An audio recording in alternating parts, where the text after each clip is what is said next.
নমস্কার, আমি শুভ দাশগুপ্তের একটি ছোট্ট কবিতা পাঠ করছি। ছায়া।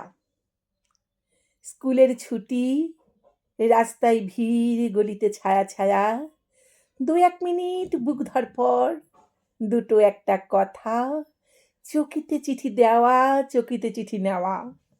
একদিন বমাল গ্রেপ্তার, ফিজিক্স খাতায় চিঠি, টিউশন বন্ধ, সন্ধ্যাবেলা হু হু বাতাস, স্কুল ফেরত সঙ্গে কাজের মাসি, দুপুরে একলা গলি, ছায়া ছায়া একলা।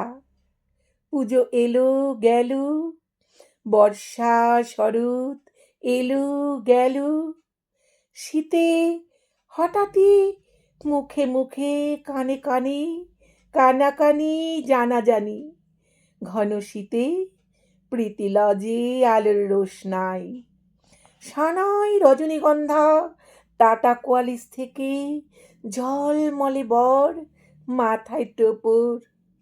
বরের বাড়ি কানাডায়। সব শেষ। দুপুরের সেই ছায়াগুলি, একা, খুব একা। ছেলেটি গলির মোড়ে গুমটি লাগিয়ে রেখেছে, পান, সিগারেট, শ্যাম্পুর পাউচ, লজেন্স। পুজো এলো, পুজো গেল, বর্ষা এলো, শীত এলো, দূর কানাডা শুধু মানচিত্রে, শুধু গল্পে। বছর তিনেক, বছর চারেক, এলো গেল, এলো গেল। ক্যাডবেরি কিনে নিয়ে ওই যে বাচ্চাটা রাস্তা পার হয়ে তার মার কাছে পৌঁছলো।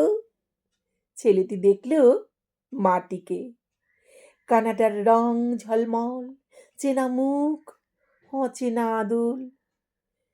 ছেলেটি গুমটি থেকে নেমে দেখল গলিটা আজও ছায়া, ছায়া ছায়া ছায়া। নমস্কার, ভালো লাগলে সাবস্ক্রাইব করে সঙ্গে থাকার অনুরোধ রইল।